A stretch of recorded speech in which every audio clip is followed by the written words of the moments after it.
திரும்பப் பெறு தொழிலாளர் விரோத தொகுப்பு சட்டங்களை திரும்பப் பெறு The Unorganized Workers Federation, in collaboration with 50 independent central and state trade unions, organized a protest in Chennai on Wednesday. They demanded immediate withdrawal of 4 new labor codes.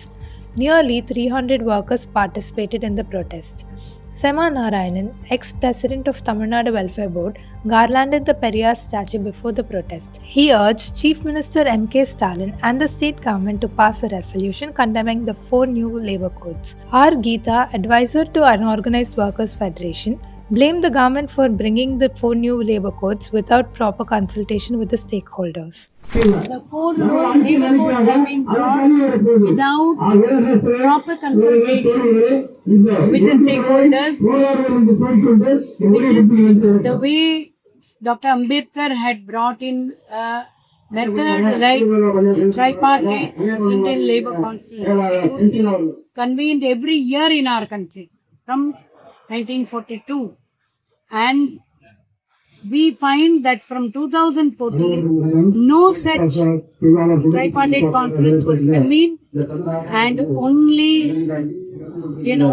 on their own they drafted the 4 labor codes without consultation, without proper consultation, and in violation of the ILO convention also, one code which says that if you are changing laws, it has to be done only by proper tripartite consultation, which has been violated. Number 1. Number 2, even in the parliament there was no proper discussion, because that was a time when the opposition had walked out opposing the anti-farm laws, and at that time they simply passed on.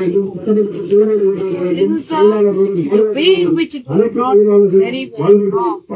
Secondly, how does it affect the unorganized workers? Organized sector, we know that the right to strike has been taken away, and the labor codes have been dissolved, and against that people have gone to High Court and even got a now they are trying to bring back the labor codes and the idea. But as far as the unorganized workers, the impact is even more, because the OSH code, there are many sectoral laws which were brought through struggles of the workers in those sectors for decades, and then these laws were brought, like the Building and Other Construction Workers Act, which has provisions for safety, and there are 180 rules for safety.